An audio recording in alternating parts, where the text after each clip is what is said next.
오늘은 스데반 우리 네 번째 설교 시간입니다. 사도행전 7장 55절부터 56절 그리고 59절부터 60절 말씀 가지고 우리에게 주신 은혜를 생각해 보겠습니다. 여러분, 만약에 눈에 보이지 않는 믿음이라는 이 단어를 눈에 보이는 사람으로 의인화해서 표현해 본다면, 다시요, 믿음은 눈에 보이지 않는데 이 믿음을 의인화해서 사람처럼 표현할 수 있다면 성경 전체에서 가장 잘 어울리는 사람이 여러 가지 생각하실 수 있겠지만 저는 감히 스데반이라고 생각합니다. 스데반의 삶은 믿음의 삶이었고 믿음으로 시작했고 믿음으로 끝났습니다. 처음에만 믿은 것이 아니라 갈수록 그 믿음이 아름다웠고 그의 인생 마지막의 믿음은 오늘도 성경에 기록되어서 우리에게 믿음의 교훈을 주고 있습니다. 지난 시간까지 3시간에 걸쳐서 우리가 스데반에 대해서 살펴볼 때 여러분 꼭 기억하셔야 할 것이 하나 있었는데, 이스라엘 백성들은 하나님께서 성전에만 계신다라고 생각했습니다. 성전에 가서 예배할 때만 하나님을 만날 수 있다고 생각했고, 그것을 가르쳤던 바리새인과 기득권자들은 늘 성전에 모이기를, 성전에 아니면 다른 곳에는 하나님이 없다고 가르쳤죠. 그런데 스데반이 어떤 설교를 합니까? 성전에만 계신 하나님이 아니라, 오늘만 계신 하나님이 아니라 4,000년 전에 아브라함을 부르실 때 메소포타미아 이방 땅에도 하나님은 계셨고, 요셉이 애굽으로 팔려갔을 때 그 애굽 이방 땅에도 하나님이 계셨고, 모세가 미디안 광야에서 40년 있을 때 그 이방 땅에도 하나님이 계셨으며 40년의 광야 생활을 할 때에도 하나님은 계셨다. 즉, 스데반의 설교를 한 문장으로 요약해 보면 하나님은 성전에 갇혀 계신 분이 아니라 이 세상의 주인이시오, 우리가 하나님을 인정하는 그 어느 장소 어느 곳에서든 하나님이시다. 이 내용을 설교했습니다. 이 내용이 가르쳐지니까 기득권자들이 이제 발등에 불이 떨어진 거죠. 아, 성전에 가야만 하나님을 만나는 게 아니구나. 사람들이 동요하기 시작하면 점점 성전으로 모이는 빈도가 줄어들 것이고 성전을 향해 드리는 헌금이 줄어들 것이니 이들은 자기의 목줄, 생명줄이 위협되는 상황이었습니다. 그래서 이들이 이제 한 가지를 선택합니다. 사람은 위기를 만나면 도전을 받으면 어떤 선택이든지 하게 마련인데, 이 기득권자들, 하나님을 사랑한다는 사람들이 어떤 선택을 하는지 이제 오늘 말씀을 통해 살펴보겠습니다. 7장 54절입니다. 그들이 라고 되어 있는데, 여기서 그들은 지금 스데반의 설교를 듣고 자기가 원래 기득권을 갖고 있었던, 하나님 섬긴다고 했던 유대교 사람들을 말합니다. 그들이 이 말을 듣고 마음에 어떻게 됐다고요? 찔렸다라고 되어 있죠. 사랑하는 여러분, 오늘도 여러분은 설교 말씀을 듣습니다. 지난주에도 들으셨을 거고, 하나님께서 은혜를 허락하신다면 다음 주에도 듣게 되실 겁니다. 그런데 그 말을 들을 때 우리 마음이 찔릴 수 있습니다. 우리 마음이 감동될 수 있고, 오늘 말씀을 들을 때도 내 삶의 어떤 부분은 내가 고쳐야겠다라고 마음에 찔림이 있을 수 있어요. 그런데요, 이 찔림 다음에 어떻게 행동하는지가 중요한데, 이들 보십시오. 그를 향하여 무엇을 했다고요? 무엇을 했다? 이를 갈았다. 이를 부득부득 갈면서 분명히 마음에 찔림은 있었는데 내가 잘못했다는 것을 깨달았는데, 이들이 하는 것은 이를 갈면서 스데반을 죽이는 것이었습니다. 더 이상 그 말을 못하게 하는 거예요. 사도행전의 저자 누가는 사도행전 2장에서 똑같은 표현을 한 번 더 씁니다. 여러분 주목하셔야 돼요. 오늘 7장에서는 마음에 찔렸을 때 이를 갈면서 그 사람을 죽여버리겠다고 선택했는데, 사도행전 2장에 베드로가 설교를 할 때 사람들이 어떤 반응을 하는지 보십시오. 사도행전 2장 37절입니다. 그들이 이 말을 듣고 뭐 해요? 똑같이 마음에 찔려요. 하나님의 말씀이 그 심령 가운데 들어갈 때 마음이 찔립니다. 사도행전 2장의 사람들도 마음이 찔렸고 사도행전 7장의 사람들도 마음이 찔렸어요. 그런데 2장의 사람들은 반응을 보십시오. 형제들아 우리가 어찌할꼬. 하나님이 우리에게 말씀을 주셨을 때 그 말씀을 휘발시켜 버리는 게 아니라 그 말씀을 가슴에 품고 어찌하면 좋을까? 나는 어찌하면 이 말씀대로 살 수 있을까? 나는 이 말씀 앞에서 얼마나 큰 죄인인가를 자각하고 인지할 때 사도행전 2장의 사람들은 신자가 되었고 그들의 삶이 바뀌었습니다. 57절과 58절, 사도행전 7장 57절과 58절 보겠습니다. 마음에 찔렸지만 이를 갈며 그것을 회개하지 못했던 사람들의 결말을 보십시오. 그들이 큰 소리를 지르며 귀를 막고 일제히 그에게 달려들어 성 밖으로 내치고 돌로 칠세. 사랑하는 여러분, 방금 이 사람들 말씀 듣고 마음에 찔리는 감동까지는 받았는데 그것을 어떻게 행동합니까? 사람을 죽이는 쪽으로 선택하고 행동합니다. 왜 귀를 막았을까요? 왜 성 밖으로 내치고 돌로 쳤을까요? 간단합니다. 방금 스데반을 공격하고 돌로 친 이 사람들이 바로 얼마 전에 비슷한 이야기를 했던 예수라는 나사렛 청년을 십자가에 매달아 죽였기 때문입니다. 자기가 예수를 죽였어요. 자기들이 예수를 십자가에 못 박았어요. 그런데 스데반이라는 사람이 그 예수께서 지금 하늘에 살아 계신다는 거예요. 그 예수께서 우리를 보고 있다는 거예요. 스데반이 설교를 하면 할수록 뭐가 폭로되냐면 예수를 죽였던 자기들의 죄악이 드러납니다. 예수를 죽였던 자기들의 죄악이 폭로됩니다. 스데반이 한마디 한마디 할 때마다 내가 죄인임이 만천하에 드러나는 거예요. 그래서 택하는 방법이 뭐라고요? 저 스데반을 죽여버려야겠다. 사랑하는 여러분, 이 말씀 준비하면서요, 저에게도 여러분에게도 하나님이 한 가지 은혜를 주시면 좋겠다라고 묵상했습니다. 어떤 은혜냐면 하나님께서 여러분에게 말씀을 주실 때, 오늘 본문의 표현으로 하면 마음에 찔림을 주실 때 하나님의 음성으로 받고 회개하고 행동을 돌이키실 수 있기를 주님의 이름으로 축원합니다. 때로는 우리의 마음을 찔리게 하실 수도 있고요. 때로는 우리의 건강을 건드리실 때도 있고요. 때로는 우리의 관계를 시험하실 때도 있습니다. 중요한 것은 하나님께서 우리 인생에 무엇인가 사인을 주시고 마음에 찔림을 주실 때 주님의 음성임을 깨닫고 회개할 것들이 있으면 회개하고 결단할 것들이 있으면 결단하고 이제 믿음을 가지고 걸어야 될 일이 있으면 믿음을 향해 걷는 그런 은혜가 우리 모두에게 있기를 주님의 이름으로 축원합니다. 여러분, 이 사람들이 헌금 안 했을까요? 헌금했습니다. 이 사람들 예배 안 드렸을까요? 예배 드렸습니다. 이 사람들 봉사 안 했을까요? 봉사했습니다. 이 사람들은 금식도 해요. 할 거 다 합니다. 신앙생활은 다 하는데 하나님의 말씀이 심령 가운데 떨어질 때 그것을 열매 맺지 못하는 거예요. 그러면 그 사람은 또 다른 사람을 죽여버릴 수도 있습니다. 이게 인간의 죄악이라는 거죠. 이런 사람들과 달리 믿음을 의인화한다면 스데반일 것이다. 제가 말씀드렸는데 스데반이 죽기 전에 두 마디를 합니다. 딱 두 마디를 해요. 여러분도 한번 스스로에게 질문해 보시죠.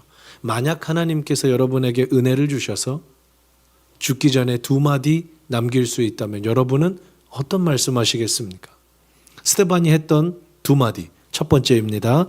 59절이에요. 스데반의 마지막 말. 그들이 돌로 스데반을 치니 스데반이 부르짖어 이르되, 같이 읽어볼까요? 시작. 주 예수여. 아멘. 사랑하는 여러분, 한 사람이 인생을 마칠 때 이보다 더 아름다운 말이 있겠습니까? 인생의 마지막 순간에 주님을 부인하고 외면하는 것이 아니라 자기 목적과 자기 명예만을 위해 살다가 갑자기 죽음을 맞이한 게 아니라 그 인생 눈 감는 순간에 아버지, 제 영혼을 받아주십시오. 여기서 무엇을 알 수 있습니까? 스데반은 예수를 진짜로 믿는다는 거예요. 인생의 호흡이 다해가는 마지막 순간에 부를 수 있는 이름 예수가 있었다는 거예요. 그리고 그 죽음의 순간에 자기를 영접하시는 예수를 본다는 거예요. 이 은혜가 우리에게 있기를 축복합니다. 주님, 우리의 영혼을 받아주십시오. 주님 곁으로 갑니다. 이 아름다운 신앙 고백이 스데반의 믿음이요 오늘을 살아가는 저와 여러분의 믿음 되기를 축복합니다. 오직 예수로 살아가는 사람의 마지막 말이었던 것이죠. 두 번째로요, 스데반은 어떤 말을 합니까? 60절 말씀입니다. 무릎을 꿇고 크게 불러 이르되 주여 이 죄를 그들에게 돌리지 마옵소서. 지금 스데반을 공격하고 돌로 칩니다. 머리부터 온 몸에는 피가 흐릅니다. 눈은 보이지 않고 귀는 잘 들리지 않습니다. 내 몸의 호흡은 점점 꺼져갑니다. 그러면 이 순간에 주님 내 영혼을 받아주십시오. 첫 마디를 했으면 두 번째 말은 저 사람들을 좀 벌해주십시오. 저 사람들은 평생 행복하지 못하게 해주십시오. 이것이 보통 인간의 모습일진데 스데반의 인생 마지막 말입니다. 지금 저 구절이요. 마지막 호흡을 다해서 내뿜은 말이 저 말인데 같이 읽겠습니다. 시작. 주여 이 죄를 그들에게 돌리지 마옵소서. 용서하는 거죠. 사랑하는 겁니다. 그 사람들을 영혼으로 보는 거예요. 사랑하는 여러분, 스데반 집사님은요, 인생 마지막 순간에 부를 수 있는 예수에 대한 믿음이 있었고 내 옆에 있는 이웃들을 마지막까지 영혼으로 바라볼 수 있는 믿음이 있었습니다. 그들이 몰라서 그렇다는 거예요. 그들이 여전히 죄 가운데 살기 때문에 그랬다는 거고요. 나도 예전에 예수 모를 때는 그렇게 살았다는 겁니다. 이 은혜가 스데반 집사님에게 있었어요. 이제 말씀의 중반부로 가면서 저도 이 말씀을 묵상하는데요. 여러분은 안 그러십니까? 너무 궁금하더라고요. 어떻게 사람 인생 마지막에 이런 고백이 나올 수가 있죠? 인생의 마지막 숨을 이 두 마디에 실어 보내는데 주님 내 영혼을 받아주십시오. 저들에게 죄를 돌리지 마십시오. 어떻게 이런 아름다운 고백을 할 수 있죠? 성경에서 스데반이 이렇게 할 수 있었던 힌트를 두 가지 우리에게 말해줍니다. 이 두 가지를 오늘 살펴보고 붙들고 기도하기 원합니다. 스데반이 이렇게 살아갈 수 있었던 첫 번째 이유를 55절 이렇게 설명합니다. 스데반이 무엇하여? 성령 충만하여 라고 되어 있습니다. 사랑하는 성도 여러분, 기적은 우리가 할 수 있는 믿음의 선택은 오늘 하루아침에 되지 않습니다. 하루하루를 믿음으로 사는 사람만이 오늘을, 내일을, 그리고 모레를 하나님의 말씀에 잇대어 사는 사람만이 매일마다 내게 주시는 말씀 없으면 내가 살아갈 수 없다는 절박함으로 살아가는 그 사람만이 언젠가 위기의 순간이 올 때, 결정해야 되는 순간이 올 때 믿음의 선택을 할 수 있다라는 겁니다. 스데반은요, 늘 주님과 교제하는 삶을 살았던 거죠. 스데반은 늘 성령의 인도를 받는 삶을 살았던 것이죠. 여러분, 제가 이걸 억측이 아니라는 걸 좀 말씀드릴 수 있는 게 잘 생각해 보십시오. 스데반이 성령 충만했다라는 증거가 스데반 마지막에 그 두 마디에 있습니다. 내 영혼을 받아주십시오. 그리고 이 죄를 저들에게 돌리지 마십시오. 이 기도는 누가 하셨던 기도예요? 예수님께서 하셨던 기도예요.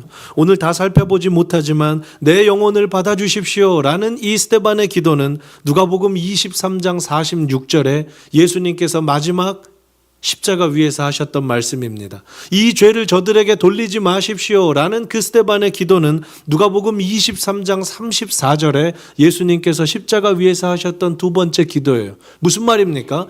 스데반이 그 십자가에 예수님을 보지는 못했지만 스데반이 그 주님과 직접 대화하고 교제하지는 못했지만 우리 주님께서 십자가 위에서 마지막으로 이런 말씀을 하셨어 라고 제자들에게 그 이야기를 듣고 그 이야기를 들으면 계속 묵상하고 하나님 나도 저런 삶 살 수 있게 해주십시오. 기도하고 또 기도했을 때 인생의 어느 순간 가장 결정적인 믿음의 시험대에서 스데반은 예수님과 똑같은 기도를 할 수 있었던 겁니다.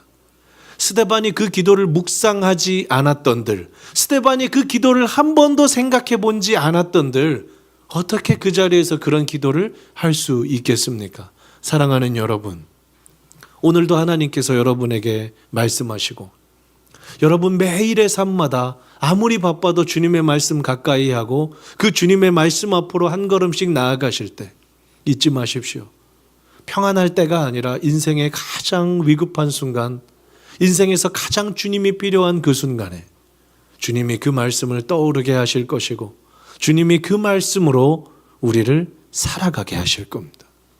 스데반이 지금 그렇게 살고 있는 거예요. 우리는 이번 한 주 동안 느헤미야 말씀을 묵상했는데 느헤미야 말씀을 보시면 여러분 스데반과 똑같습니다. 느헤미야가 중요한 순간마다 성벽 건축을 할 때 방해받는 순간이 있죠. 사람들이 자기를 공격하는 순간이 있죠. 또 어떤 사람들은 모함해서 들로 자기를 이끌어서 죽이려고까지 하죠. 어떻게 이 모든 것들을 건너갈 수 있습니까? 어떻게 이 일들을 해결할 수 있습니까? 느헤미야가 대단한 사람이어서 그렇습니까? 아닙니다. 느헤미야가 주님의 말씀을 묵상하는 사람이었기 때문에 그래요. 성령 충만한 사람이었기 때문에 그래요. 사랑하는 여러분, 우리가 성령 충만하게 주님 말씀 붙들고 살면 하나님께서 스데반을 책임지셨던 것처럼 저와 여러분의 삶도 책임지실 줄 믿습니다. 이 믿음이 스데반이 끝까지 믿음을 지킬 수 있었던 첫 번째 이유입니다. 한 가지 이유가 더 있습니다. 두 번째 이유를 보겠습니다. 다시 55절인데요. 스데반은 성령 충만해서 자기가 죽는 그 순간에 하늘을 보는데 예수께서 서신 것을 본다라고 했습니다. 우리는 매 예배 시간마다 사도신경을 고백합니다. 그리고 그 사도신경의 고백대로 살겠다는 믿음을 드리죠. PPT를 한번 보겠습니다. 자, 중간에 보시면 하늘에 오르시어 전능하신 아버지, 그 다음 빨간 글씨로 된 우리 밑줄 읽겠습니다. 시작. 네, 하나님 우편에 뭐 하신다고요? 예수님께서는 부활 승천하신 다음에 지금 하나님 우편에 앉아 계세요. 여기뿐만이 아니라 성경 전체를 보면 하늘에 계신 예수님을 표현할 때 단 한 본문도 예외 없이 우리 주님은 보좌에 앉아 계세요. 왜요? 그 보좌, 권능을 상징하는 그 의자에 앉아 계시면서 이 세상을 통치하신다는 거예요. 그래서 하늘에 계신 예수님 표현할 때는 모든 본문이 하나님 우편에 앉아 계신다, 예수께서 보좌에 앉아 계신다라고 표현하거든요. 다시 말씀을 볼까요? 그런데 오늘 55절만큼은 성경 전체에서 딱 한 번 쓰입니다. 예수께서 서 계세요. 서서 보고 계셔요. 영어 성경으로는 스탠딩이라고 되어 있습니다. 사랑하는 여러분, 왜 서 계십니까? 사랑하는 내 아들 스데반이 지금 돌 맞아 죽고 있거든요. 지금이라도 달려가서 그 아들 막아줄 수 있는데 그 아들 믿음 지키는 것, 이 아들의 믿음을 통해서 다음 시간에 보겠지만 사울이 태어날 거고 전 세계에 복음의 미랄이 심겨질 거거든요. 내 아들의 목숨이 다해가는 그 순간을 아버지께서 앉아서 보실 수가 없는 거예요. 일어서서 보시는 거예요. 그리고 응원하시는 거예요. 조금만 더, 조금만 더. 근데 스데반이 뭘 봐요? 예수께서 서서 나를 보고 계신다는 걸 보는 거예요. 사랑하는 여러분, 그러니까 견디는 겁니다. 그러니까 살 수 있어요. 내 생명이 지금 다 해가는 것 같은데 주님이 날 보고 계시거든. 여러분, 사랑하는 자녀가 운동회를 할 때 앉아서 보고 계시다가 그 사랑하는 자녀가 계주 선수가 돼서 이제 마지막 계주 바통을 이어받고 뛸 때 누가 말하지 않아도 그 자리에서 벌떡 일어나실걸요.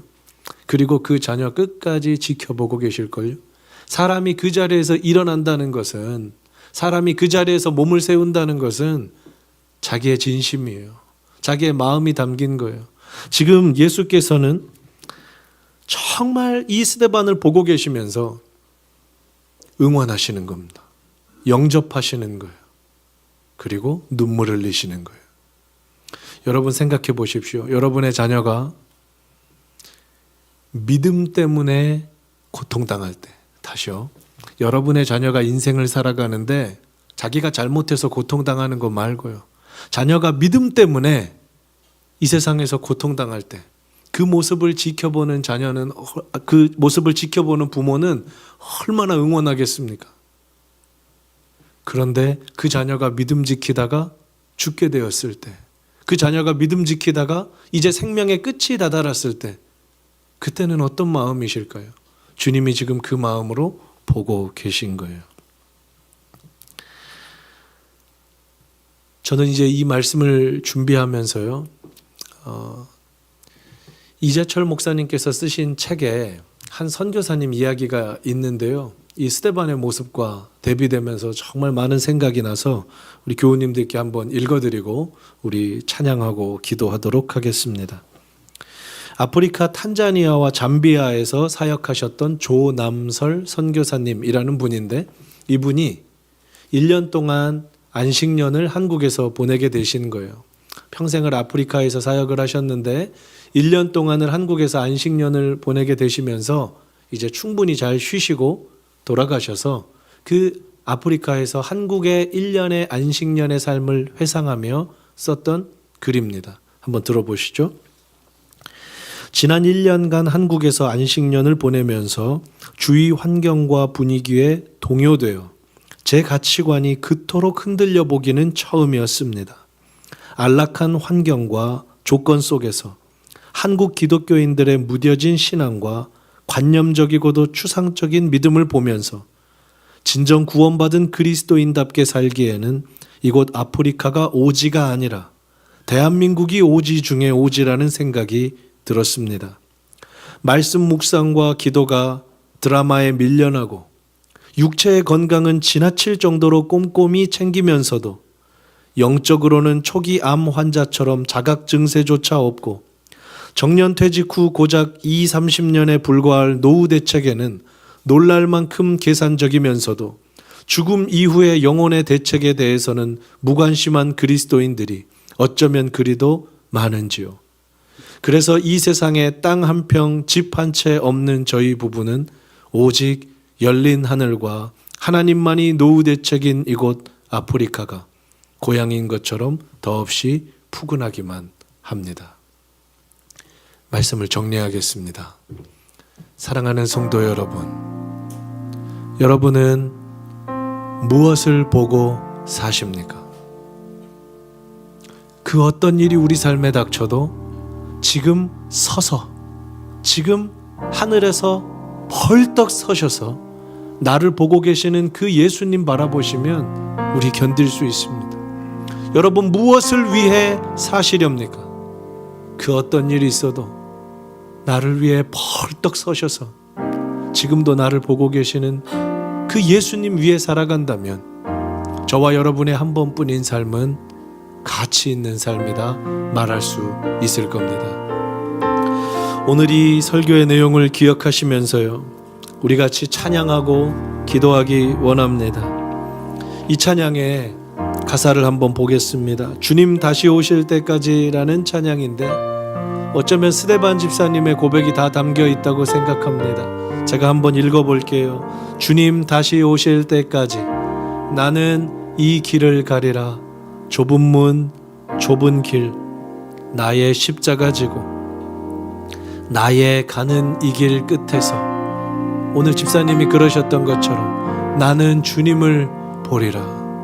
영광의 내 주님이 벌떡 서서 나를 맞아 주실 것이다. 이 찬양의 내용을 묵상하며 우리 주님 앞으로 나아가겠습니다. 우리 두 눈을 꼭 감고요, 제가 가사를 불러드릴게요. 우리의 고백되면 좋겠습니다. 주님 다시 오실 때까지, 주님 다시 오실 때까지 나는 이 길을 가리라. 는 이 길을 가리라. 좁은 문 좁은 길, 좁은 길, 나의 십자가 지고, 십자가 지고 나의 가는 이 길 끝에서, 나의 가는 이 길 끝, 나는 주님을 보리라. 주님을 보리라. 영광의 내 주님, 내 주님 나를 맞아주시리. 우리 한 번 더 찬양할까요? 주님 다시 오실 때까지 나는 이 길을 가리라. 주님 다시 오실 때까지 나는 이 길을 가리라. 때로는 그 길이 좁은 문 좁은 길이어도 좁은 길, 내게 주신 나의 십자가 지고 갑니다.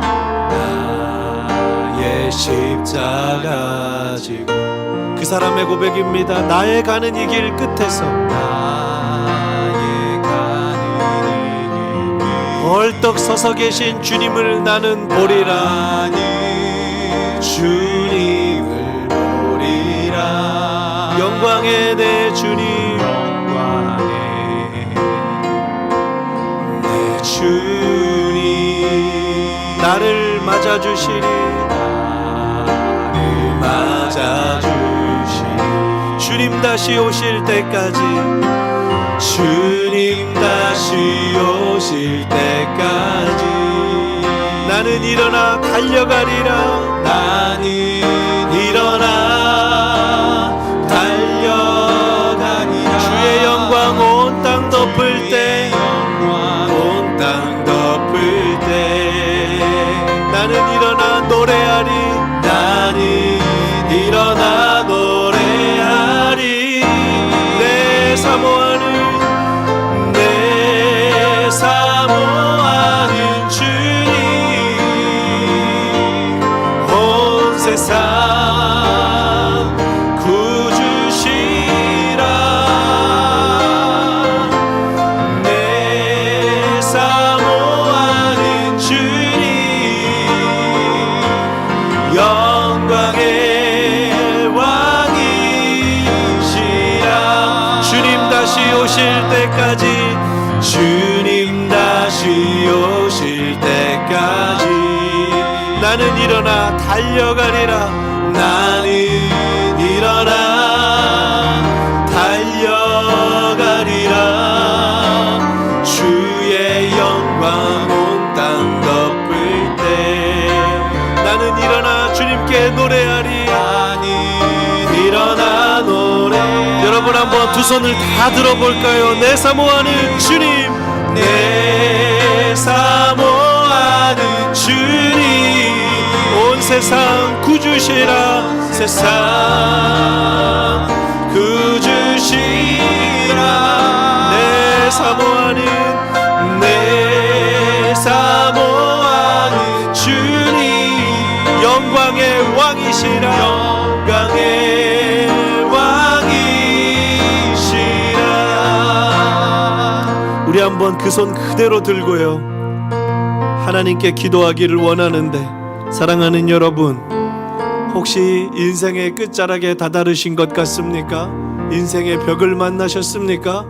오늘 믿음의 눈을 한번 들어보십시오. 예수께서 지금 여러분을 바라보고 계십니다. 예수님께서 벌떡 서셔서 여러분의 그 모든 상황을 공감하고 계십니다. 여러분을 사랑한다 말하십니다. 아들아 딸아 힘내라 말씀하십니다. 내가 서서 너를 응원하고 있다. 조금 뒤면 우리 만날 수 있다. 주님이 우리를 응원하십니다. 우리 이 마음 가지고요, 우리의 믿음을 올려드리면서 모든 문제 주님 앞에 올려드리며 주님의 이름 한번 부르고 기도합시다. 주여, 사랑하는 하나님 앞에 기도합니다. 우리는 연약하고 우리는 부족하고 우리는 모자라고 때로는 넘어지고 쉬쓰러집니다. 스데반 집사님과 같은 믿음이 우리에게는 없고 하나님, 작은 문제에도 신음하며 좌절할 수밖에 없는 것이 연약한 우리의 삶입니다. 하나님, 사랑하는 딸을, 사랑하는 아들을 지킬 수도 없고 건강 하나도 지킬 수가 없는 아버지, 이 연약한 우리들의 모습을 하나님께서 아십니다. 내가 눈물을 흘릴 때에, 내가 아파하는 그 순간에 하나님 우리를 내버려 두지 않으시고 벌떡 서셔서 지금도 하늘에서 우리를 보고 계십니다.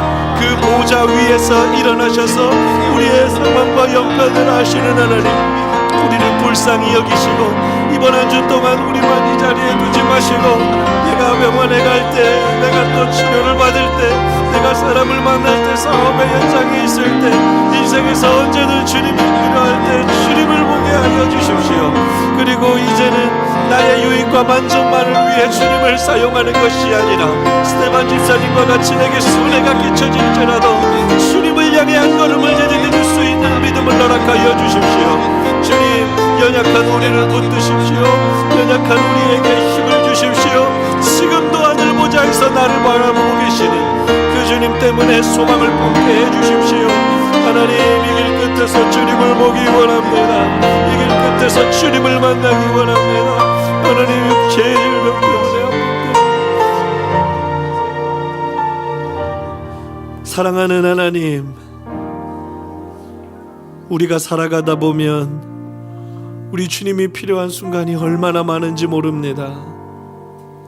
육신이 약하여 주님이 필요합니다. 경제적 상황이 어려워서도 주님이 필요합니다.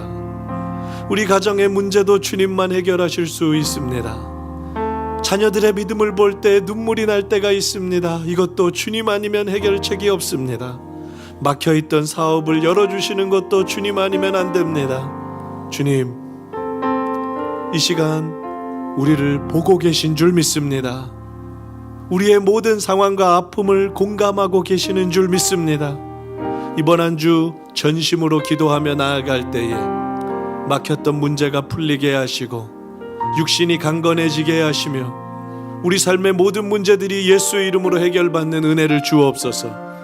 그리고 주님, 그렇게 은혜를 주신다면 내 유익과 만족만 위해 필요할 때만 주님을 찾는 그런 삶 버리게 하시고 스데반처럼 인생의 끝자락에서 주님을 부를 수 있는, 내게 손해가 끼쳐지더라도 주님을 향해 걸을 수 있는 믿음을 허락해 주십시오.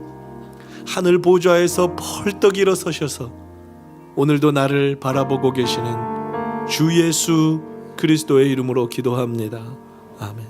지금은 우리 주 예수 그리스도의 은혜와 하나님 아버지의 크신 사랑하심과 성령님의 인도교통 충만하신 은혜가, 예수께서 보좌 다 내어놓으시고 펄떡 서서 나를 보고 계신다는 그 믿음으로 살아가기로 소원하고 다짐하는 푸른 서연의 모든 교우님들과 이제 또 먼 곳으로 가서 새로운 삶을 살아가는 다나자매와 가정들, 그리고 온라인으로 예배하는 모든 이들의 머리 위에 이제로부터 영원토록 함께 있을지어다. 아멘.